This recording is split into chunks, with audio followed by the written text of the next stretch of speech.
Hey everyone, welcome back to another episode of the DJ Sessions Presents the Virtual Segment. I'm your host, Darren, and you know what? That's why you don't have Twitch up and running while you're testing stuff out, because you'll get feedback and echoes into the feed. I'm your host, Darren, by the way, and right now coming in from Cape Town, South Africa, we got KIDD Mike, DIRTYBIRD artist KIDD Mike. KIDD Mike, how you doing today? Yeah, good, Darren. Thanks for having me back, buddy. Yeah. I totally was doing some testing before the show, and I left a bunch of windows open, and now at least we know we're going live to those channels. Anyways, how you doing, Mike? Yeah, good, buddy. All good. Thanks a lot for having me back. It's been a year since we last chatted, and a lot's happened in that year. Yeah, I've been actually taking about a year off, a year hiatus. I moved into a new place. We did get it. I was doing some interviews last year, but after everything going on for the last 13, 14 years, I kind of do this every maybe 4 or 5 years. I'll just take a year break and be like, I don't want to do nothing. I don't want to touch the camera. I don't want to do an interview. We did go to ADE, and that was an awesome experience. Had some interviews in there, had a beautiful houseboat on the canals, coming back from that, moving into a new place, just trying to get the dust settled from that. I mean, I still got boxes I haven't even unpacked, and I moved in last March. I get this. We're getting ready to ramp back up again here, and a pleasure having you on the show. 2023 was a great year for you. You actually had 4 tracks that hit within the top 20 or top 10 on Beatport. Tell us about that experience. I mean, yeah, 2023 was a great year for me. House of Hustle, my first release with them, hit number 9 in Tech House on the Tech House charts in Beatport, which was massive for me. It's my first placement on Beatport in the charts. And then that same EP, the other track, hits number 4, just below Skrillex's track, funny enough, on the Bass House top chart. So that was really good. I then done a remix for Vanilla Ace and Cats in Motion. That remix hit number 8 in Beatport. It's just been a crack of a year all round. And then we had myself and Magnum, who actually have a track coming out tomorrow. We'll touch on that. But we had a track come out last year on My Techno Weighs a Ton. Also one of my favorite labels, great underground label. And that hits number 15, I believe, in the Tech House chart. So yeah, good year, blessed. Music came, we had a couple of good ideas, a couple of good releases, some good PR from that, absolutely. And you mentioned just a little bit about that track that's coming out tomorrow with Magnum. He's also a DIRTYBIRD artist as well. 2024 coming out starting strong with the new release of Chihuahua on the House Power label. This Ain't Bristol tomorrow. Yeah. Is that going out midnight, like Greenwich time or South African time? What time? When is that going to be available? Midnight Pacific time, so it'll be coming out when you guys go midnight tonight. So super stoked for that. It's a massive release. That's one of my grail labels. Obviously, some of my goals in life are to be close to the Defected group, and they're part of the Defected group. So good foot in the door on that one. We see where it leads. The track's a banger. It's already been supported by Fedi Legrand, so no introduction needed there. Been supported by Victoria Rowlands on DIRTYBIRD Radio. And it's also been supported by Claptone. So the track's already got some massive weight behind it, and we're excited to see what the release brings tomorrow. Nice, awesome, congratulations on that. It's always good, you're moving forward, you're doing things, you're making things happen. On the average, how many tracks? You released 4 tracks. Did you release more than 4 tracks last year, or was that your 4 tracks? And no, I released 5 tracks. You go by when you release? So I released 5 tracks last year, and 4 of them managed to hit, and the other one is actually one of my favorite tracks I've made, Koa, which was I done for a remix for Public Secret, a label called Public Secret. It's actually my favorite track I've ever made. It just didn't have the label behind it with the followers and stuff, but amazing label. They're doing 2024 looks good for them too. So a mate of mine, Max Migno, he runs it. He also needs anybody on the West Coast scene knows Max very, very well, so he's doing well. But how I go about it is I didn't release as many tracks as I would like to, because I was building up a catalogue of tracks for 2024. So my goal for 2024 is to have a release every month. So I built up 20 tracks. Some of them I'm only now farming out to 2 labels, trying to get them signed. A couple gone to Tool Room, which I'm hoping hits, and obviously DIRTYBIRD, I've got a new one. I hope we're going to hit with them this year. So we'll see where it goes. But yeah, so before I used to just make a track when I was really happy with it. I'd send it out, as most producers do, because you get so excited. And then I realized, listen, rather hold on to some of the music, build up a catalog, and then send them out and have your name out there every month, which is kind of my modus operandi for 2024. Mm-hmm. Do you make music with the intention to make it a popular track or EP record, or do you make music solely just to like satisfy yourself and success is a nice side effect? 100%. So, I mean, I've got a full-time job, and I work for a corporate company, so I don't really have the time in the studio like a lot of my colleagues do. So when I sit down, it's because I was in the gym in the morning and I was listening to a podcast and a track just resonated.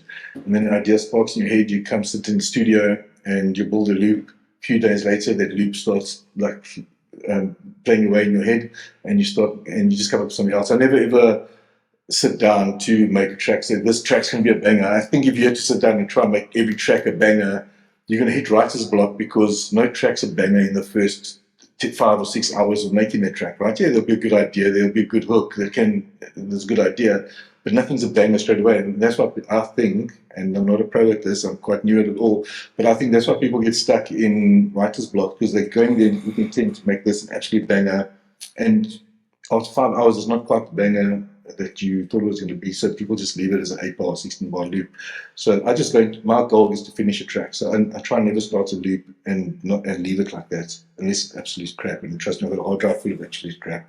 So yeah, it's always just get out there and finish a track so I can enjoy it, play it in a set, do you know what I mean, send it to my mates, see what they say. And how long does it take you to finish a production on average, like one track? I mean, so I mix while I produce. I know a lot of producers just produce and so do the writing, the creative stuff, then come back and do the technical stuff.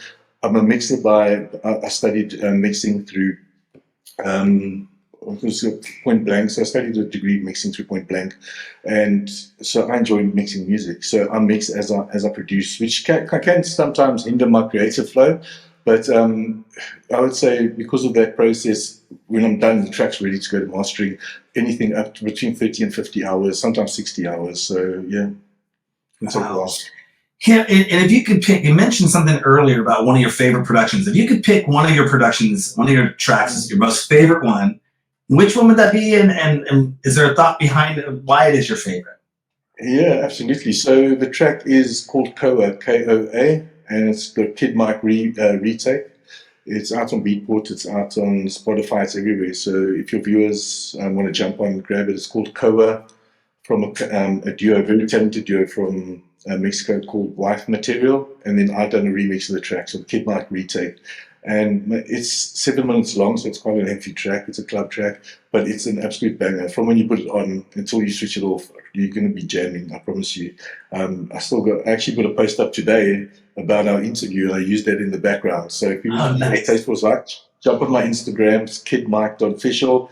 It's the last post. It's about DJ sessions, and the track actually plays as the backing track to the DJ sessions interview.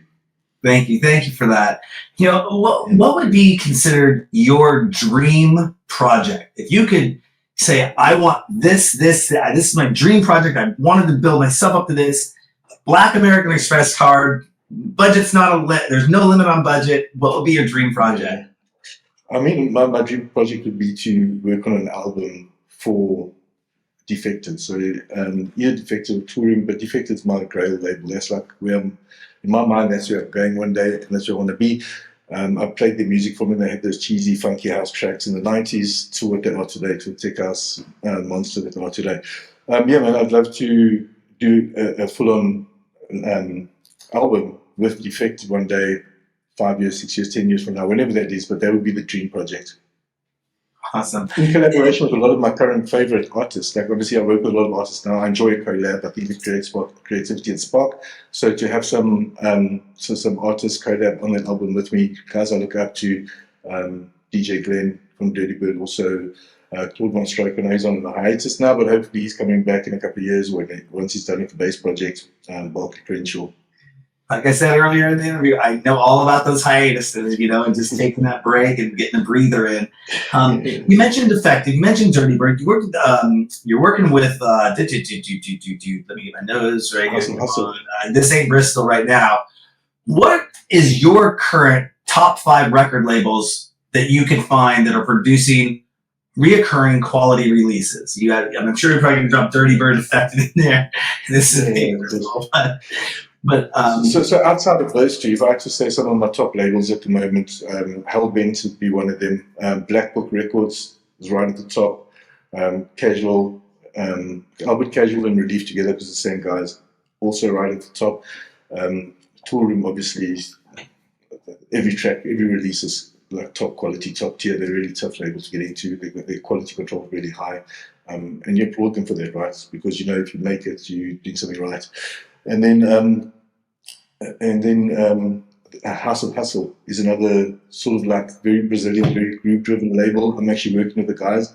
And like I say, every time we put a release out, it's hitting Beatport's top 10 or 20. And not just my releases.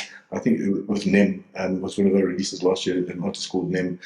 His release hit number 1. So small label, 20,000 followers, small compared to other labels I just mentioned. But the music's smashing it in Beatport and on Spotify. And we were talking pre-show, and in March, you're going to be working on a new podcast series. Tell our DJ Sessions fans all about that, because you did drop the label in there. Yeah, so super stoked about that. So I've worked closely with House of Hustle since my releases with them, and there was another A&R person working with them, or label manager called Mike. He left to actually go join Tool Room, and they had a spot for somebody to join him in A&R. I was getting on so well with the label owner, Patrick Stett, that we said, listen, let's give this a go. So I do a bit of A&R for them. So if any of you listeners have got a track that's sort of in the House of Hustle groove, feel free to send me a DM on Instagram. I'm on no other socials, so Instagram is the one. So kidmike.official. Hit me up with your demos. I will put it in our demo playlist with the guys, and we will and we'll give it a go. But also what's happening in March, because we've been running for 10 years. House Hustle's been 10 years now, which is an amazing journey. We are starting a weekly podcast show. So it's a 1-hour mix show. I play the first 15, 20 minutes, and then we have a guest DJ for the next 45 minutes after that. We really got some fantastic. We've got Magnum lined up. We've got Plastic Robots, massive Brazilian duo, also really good artists. We've got Chris Clark lined up. So we've got some cracking artists lined up to play the podcast with us. So again, if any of you, any of the viewers are aspiring DJs and they want to speak to me about it, or they've got a good track coming out and want to promote it and do a spot on the radio, please hit me up again on Instagram and we can definitely chat about it. Yeah, podcasting is still, we've been podcasting, video podcasting since 2005. Audio podcasts were out before that. That was all made kind of available via the iPod when it came out, but the iPod was just audio. But we got involved in 2005, and our whole backbone support of the DJ Sessions is basically a podcast series. Once again, we're in a position where we kind of are breaking the server. I just got an email from our hosting provider saying, you need to shrink your podcast. This is 2,400 episodes, and you need to scale this back and only publish 2,000. So I'm working back and forth with them to get more server space. Sure.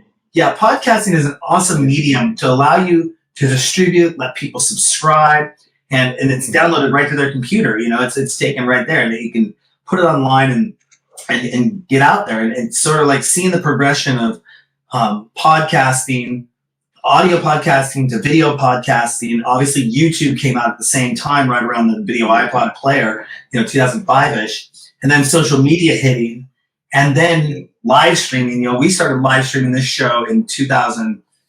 I think I was doing some stuff. About 2009 is when we started doing the DJ sessions. But I was doing a little bit of live streaming before that. And, the next bastion we look at is virtual reality. What's that going to look like and shape the music industry? Because you're not going to be looking at this 2D. You're not just going to be listening to an audio. You could play your podcast in your virtual nightclub and have a set time that when it goes live, those people be there, be the first ones in virtual reality hearing that stream live. And it's only playing live in that club, but then later it'll be a podcast episode people could download later. And that kind of interactivity, I think, is going to be huge. I think there's been a dip in VR. Just, pandemic was pandy, or I call it pandy. People jumped on VR. We have a VR nightclub. This is being streamed right now in our VR nightclub on VR chat. And so, I think that's going to be the next level of people aren't thinking about, if you're doing something today and you don't have a podcast series, even if you're just getting on a mic and talking for 10 minutes about a track or a label or something, you can do a 15-minute show in a few moments from your home and do an audio broadcast and say, here you go, boom. And that lives online forever. It's good for social media. I'm a big fan of podcasting, as you can tell. But talking about producing a podcast, producing tracks, producing dance music stands totally synonymous with spending countless hours behind the computer screen sculpting your beats. I mean, you mentioned you probably spend 50 to 60 hours per track, and you're planning to release one track per month. So that's about, 12 and a half to 15 hours a week, and you got a day job. Where do you find your free time to stay fit? Oh, mate, you got kind of have to mix it all up, right? So I can't. You go to the gym in the morning. You spend 60 to 90 minutes training. In that time, what you're doing is you're listening to demos from people that have sent you demos for House of Hustle, or you're listening to podcasts of music, or every Monday evening this side. So Tuesday morning, the first thing I do is put DIRTYBIRD radio on, Victoria Rowland's show. And that's my hour in the gym. And then I'm hearing what's new, what's the sounds, what's fresh. So just trying to stay in contact with the music scene while you're trying you do have to mix it up. You have to kind of mix it all together. So it becomes part of your life, music, really. And like you say, I take time off all the time during my work day because I'm fortunate enough to work from home. And I say, okay, cool, let me try and put in an hour into beat making, you know what I mean? And if it's not just making the beats, it's like I set a specific goal for that hour. I'm like, I want to design a new lead sound because I like designing a lot of my own sounds. Or I want to chop up the vocal or mix the vocal in the track. And you set a specific goal for that hour to 2 hours in a day that you can squeeze it in. Instead of going and sitting outside, having a puff with your mates or going down the pub with your mates, you sit and you do some work because it's that important to you. Yeah, I totally understand that. I kind of get myself into Netflix binges from time to time, or just sit in front of the computer from 9 a.m. till 5 p.m. I do have a hard cutoff at 5 p.m. If I didn't finish it, it goes on the notepad in my to-do list for tomorrow. But one of the biggest things that I've started to do when I'm doing that binge or when I'm in that rut, I just grab my iPad and I go to the gym in my building, and I'll get on the elliptical for 30, 40 minutes and watch an episode. So that way I'm not just sitting on my butt at home binge watching something. I'm sitting in front of the computer, click, click, click. Got that iPad in front of me, and I'm just riding that elliptical. Was up there last night, and my body's sore, and I need to get a little bit in shape. Part of that hiatus that we were talking about is, last year at this time I weighed about 187 pounds, and now I'm down to I weigh 162 now. So I was going to say, when I saw you now, I was like, because when we spoke a year ago, and the first thing I was going to say is you look like you've lost weight, but yeah. So, well done. Yeah, I like it. I had a little bit of a beer belly gut going on. And it was, now I got my 6-pack back, and we're going to get an 8-pack, and I'll get my cardiovascular back. But yeah, I mean, that's what I work from home too. So I'm sitting in front of the computer, and you got to stay in shape. You got to stay healthy like that. Hey, did I read somewhere that you have kids? Do you have a kid? Yeah, I do. I've got 4 kids, but 4 kids. But 3 with the ex. And then I've got myself, my wife, have a daughter, which I love dearly. I love all my kids. She is now 6 years old. Are they allowed to come in? Now, are you software producer, or do you use hardware and software? Both. So both. At the moment, here in Cape Town, we're moving to Barcelona in July. And so we're busy getting ready to move house. And we've got a massive house in Cape Town, beautiful home. But we are... I stripped the whole studio down. So now I'm producing on my Shure 1845s, which is the most trusted headphones in the world, my sound card and my Mac. All the hardware is in boxes now, getting ready to just be sent off to Barcelona for when we move, because it takes about 3 months for the container to get there. But yeah, absolutely. If you go, again, the only socials I do have is on Instagram. You'll see videos of my daughter coming to the studio there, and she'll be turning knobs on this, because I'm mixing on solid state logic, so I've got all the SSL kit.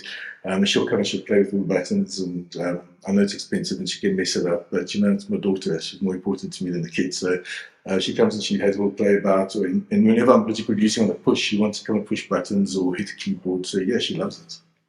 We're going to follow. My next question is, are they allowed to come to the studio and play with the toys? Absolutely, but absolutely. I mean, look, there are times when my wife's good. She's such a supporter of my musical career that she's if she can see if I'm in a zone and I'm literally putting a beat together or mixing it. Like, you really have to be tuned in when you're mixing, right? So she'll like keep her daughter out the room for a bit, but most of the time she can come in and she can have a little play about. It also gets my mind off the track a bit, because you get into analysis paralysis when you make music. You're like so in there, your head is like so into the track that you just need to take it away for a bit, listen to something else, come back, reset your ears every 30-40 minutes, and just like then you can carry on again, fresh ears. Yeah, I know a lot of people the pets in their studio as well. And that pet will just be kind of like that little break, even if they jump on the desk or they put them in their lap and they're just like, take that 5 minutes to just, okay, now I'm ready to go. That's definitely awesome. So if you could go back 25 years in music history or forward 50 years in music future, which one would you pick and why? That's a really good question, because I've never thought of it. So, I mean, I'm a big fan of the music from sort of like 15, 20 years ago. So all my inspiration from that, sort of like the original Daft Punk stuff. Their album's called Homework. My latest track that I've just finished is actually also called Homework. Doesn't sound anything like Daft Punk, but yeah, they've just always been their DJ Sneak, obviously a legend. Also from there's Felix the House Cat. All those old school legends, like their sound still drives my sound today. And you see them coming up now again on all the latest podcasts, all the latest releases. You see all these old school DJs coming back now. DJ Sneak recently just released with DIRTYBIRD, also done the radio show. Kevin Knapp, same story. So all these old school guys, these old Chicago and Detroit DJs are all coming back now, bringing that old school sound, but with a fresh new cuts, which I really enjoy. So I think backwards, mate, is an answer. We just had Paul Van Dyke here in Seattle at Aura nightclub. Okay. And it's just I remember one of the first electronic music albums that I ever bought that was like a DJ playing was Global Underground 007 Paul Oakenfold. And I played that, even though it was on a CD. You can't really burn out a CD like a cassette tapes, but now I just dated myself. But I would play that over and over again. Then you had Sasha, then you had the Digweed one, then you had Tengilia. I hope I said that. And I always say, I used to always pronounce that wrong, but I think it's Tengilia. And that whole Global Underground series really was that really transformed. I was going to underground nightclubs and listening to electronic music, house music, and things like that. But I think those albums really got me into more of an international sound. And instead of local Seattle underground house, techno, rave culture kind of scene. I started clubbing in electronic clubs in 92. So, that Oakenfold album, I don't think I got it until 98, 99. Because I was still into hip hop music and stuff like that. So, I wasn't buying electronic music or even looking at electronic music as a genre. It might have a little section in the store. I think Kyoki had a disc in that electronic music section. Was the only, other than that, was like all compilations of electronic music songs, but DJs didn't have curated albums in a sense until I saw that. But speaking of albums and stuff, do you remember the first record you bought? And is it worth mentioning or is it embarrassing? No, it's definitely worth mentioning. So the first record I bought was Ministry of Sound Annual, and I think it was the 1990 or 1991 Annual, and it had Born Slippy on it, so from Underworld. And now I'm showing my age, because I'm 43 years old, right? So, and just before the Global Underground series that you spoke about, same bunch of guys had Renaissance. They'd done a series called Renaissance, and I had BT on there on the Renaissance compilations, and who was the other one? I forget the name. Deep Dish, and like Deep Dish was Deep Dish. Oh gosh, I bought them champagne one time when they were here in Seattle. Yeah, they were playing a club, and I'm like, "Oh, let's get a couple bottles of champagne and take it to the DJ booth." It's Deep Dish.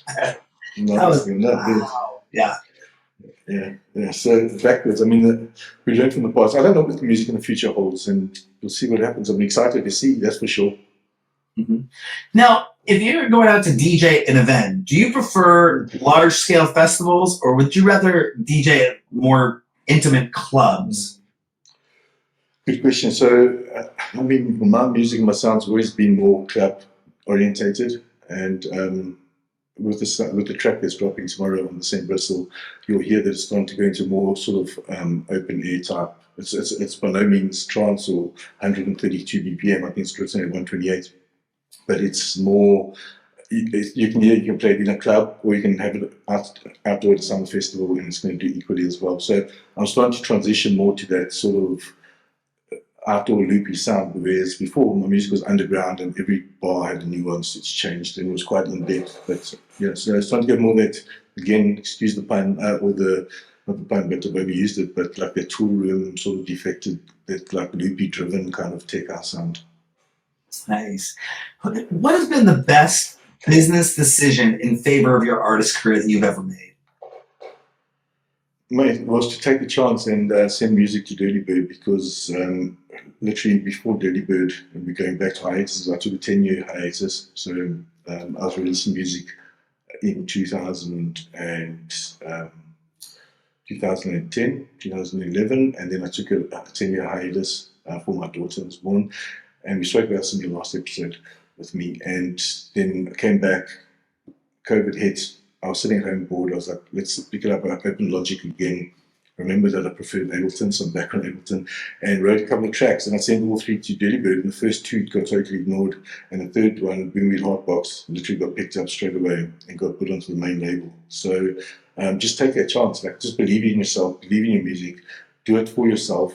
And I think the rest will follow, because if you like the sound, somebody else will like the sound. If you're going to write, and I actually was listening to Lebowski's, one of his talks, and like, don't write music for a label. Like, you don't sit and write a song for a label, because all you're going to do is kind of come out a little bit more washed out than the stuff they already have. And also they're going to hear that and say, we've got stuff like this. So write music that you like, and if you like a certain type of vibe, you start sending it to those labels that have that vibe. I promise you, there's a label out there that will take your music, and there's a big label, there's a DIRTYBIRD, or there's the St. Bristol, in all genres, right, and all sorts of sounds. So just write the stuff that makes you move and that inspires you, because you will write better music, I believe, anyway. You know, I've heard that time and time again, that, you know, if you're going to go start producing, don't go out there and look at what's hot on top, like top 10 of Beatport, and try producing that. Produce what you love and submit that, and then find labels that are towards that sound that you want to go for, and don't try to copycat. But by the time you get it out there, that genre could be gone. You know, you're knocking on the door. We're like, we passed our tech house. We're like deep house, or we're here, and you're still over here producing this genre, and we're not doing that. We're not going that direction anymore. Produce what you like to produce what you think is good, and you will find somebody out there that probably likes it. 100%. There's a couple of guys out on the West Coast called IO Music Academy. So if your viewers want to go check them out, IO Music Academy, and they've got like these paid courses you can buy on their thing. And one of the courses I bought was Steve Lawler talking about how to find your sound and how to take your sound to labels. And it's like a 2-hour course, which is like full of gold, right? So, and he's the one that said, get a catalog of music together and then go out. Don't ship every track out, because it's like you have a hit, then you have 2 months of quiet, have a hit. Rather have your name out there every month. But one of the things that he said is exactly that. He's like, just like find your sound and then go to the labels that fit your sound. Don't write your music for it. It sounds just not going to. Mm-hmm. So try and fit a square peg into a round hole. Mm-hmm. Yeah, absolutely. You know, success doesn't last forever, especially for an artist. You know, what do you do to save up for the future? What do you invest your earnings in? So, like I said, my house is one of my biggest investment. I don't make money from music, to be honest. Like, if you get £600 or £500 per release, plus a couple of annuities through the year, I'm fortunate enough that I've got a job that pays a very good, very, very good salary that I support my family with. So I've got all the boring stuff. Is what you're going to hear from me if you ask me a question. You know, I don't. It's property and obviously pension for one day. All the other big pension, but property really. And listen, for music guys, if you've got the money, it is a lot of money. But if you can get vintage synths like a TB303 or Roland Juno, the original stuff, and you can put $7,000, $8,000, $12,000 into a synth, get it, look after it. I promise you, it's just going to go up in value. So if you want to get things that you can invest in, that you can enjoy, vintage gear is always a good way to go. Absolutely. Not a financial I'm not a financial guy. That's my own advice. And I know we kind of touched on this in the last question I asked about, sound, find your own sound, look for labels that would be attracted to your sound. But is there something you would like to say to new and upcoming producers to watch out for when it comes to making their career successful? Yeah, 100%. But so don't be scared to take a chance and get your music out there is one thing, but don't copy music. So by all means, use reference tracks. I don't think that, as a matter of fact, if you get my Ableton session, guys, hit me up if you want my Ableton template. I'm happy to give it to you. I'll send it to you at once. It's all stock plugins to start the session off in there. And I got that template from another good producer, and I've just made it my own. So I'm happy to share it with you. You can make it your own. But every track starts with a reference track, but don't go copy that track. Do you know what I mean? Like, I use it to copy the signature and the energy signature of the track. So, like, where does the build up go? How long does it last for? How do we drop? That kind of thing. You know what I mean? To follow the signature of a track that I really enjoy, that gets me moving. But the music, from the kick drum to the synths, that's your own stuff, right? That's your sound. So if you're going to go and try and produce somebody else's track and try and mimic it, you're going to just produce a watered down version of that. Trust me, it's like, I've done it when I was a new producer, and it got me nowhere. Always use reference tracks, but just find your own sound. But just make tracks that make you sit in your chair and move. Like, if you get in your chair and you're like jabbing in that, dancing like an idiot in the studio to yourself, embarrassingly, you've got a banger, right? And just try to do that, and just be yourself. Absolutely. What do you actually prefer doing when you're taking a break from making music? What is your go-to?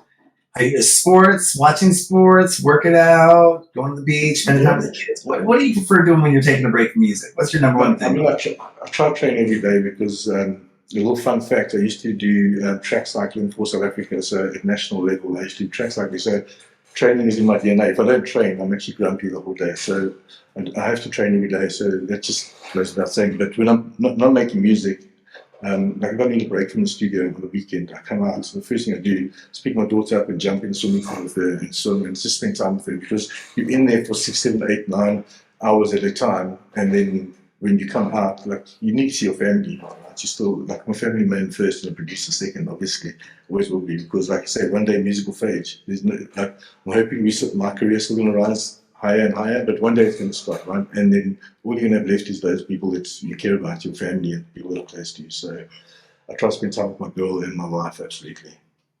Awesome. You got to take those breaks. You got to spend time with family. If you have significant others, spend time. Just don't be glued to the screen. And have some fun. It's hard as a producer not to be glued to the screen, but that's for sure. Are you in your studio right now? Is that where you normally? This is a work office. Like I said, we took the studio down because we're moving to Barcelona. So the only thing left in the studio is the sound traps on the wall. The bass traps are up, all the soundproofing's up, but all the kit's down. I've got an output platform, which is the music desk I use, that's been pulled down into panels and is against the wall. So we're getting ready for that move to Barcelona, which I'm really excited about. I'm going to be in Europe again, closer to all my colleagues that I make. So Milan to make music with Magnum's an hour away. I know a bunch of guys in the UK that I produce with, so they're an hour and a half by plane. So it's just going to, from a music point of view, it's going to be good. And also, who knows what the club life in Barcelona is like, right? So we'll see where that goes. And when does that move take place? July. So July, okay. June. July 1st, we take the keys of our new house.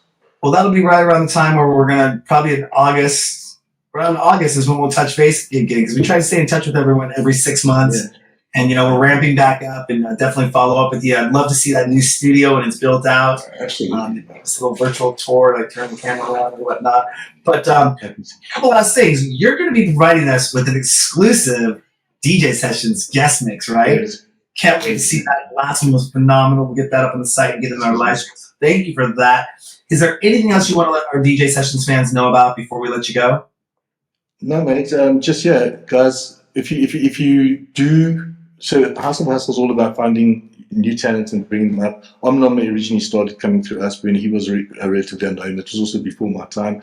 So if you've got music that you think fits the label, like sort of groovy, like groove-driven bass music, hit us up. not every track will get signed, but we'll definitely will listen to every track. That I can promise you. So, and most of the time, if I've got the time, I like to tell people, listen, the track's cool, but it's missing whatever, like it's missing the hook or the track's too monotone, whatever the case may be. I try to give some feedback from an A&R point of view for that label. So it doesn't mean something's wrong with your track. It's just it's not right for that reason, but I'll tell you the reason.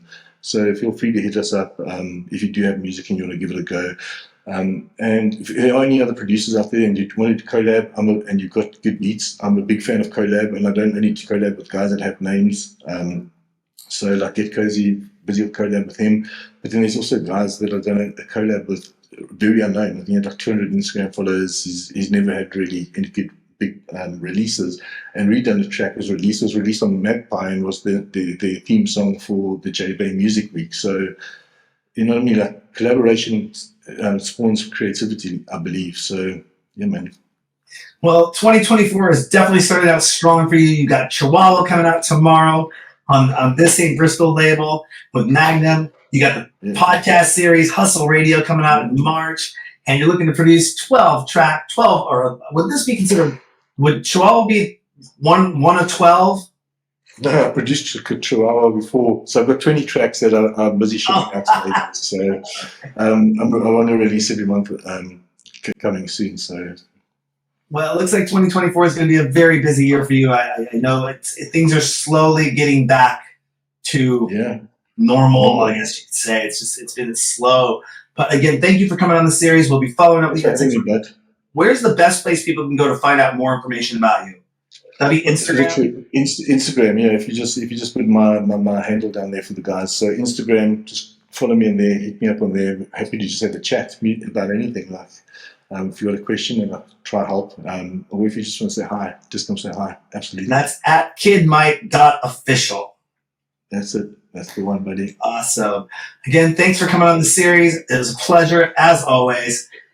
You have a wonderful time down there in Cape Town. Thanks, buddy. Thanks for having me. You're welcome. And on that note, don't forget to go to our website, thedjsessions.com. Find us on X, Twitter. I always confuse X and Twitter are not the same thing. Instagram, TikTok, Facebook, we're out there. But the best place to go to find out all the information with 600 news stories published every month, live interviews, exclusive guest mixes, and more at thedjsessions.com. I'm your host, Darren. And that's Kid Mike coming in from Cape Town, South Africa for the DJ Sessions. And remember, on the DJ Sessions, the music never stops.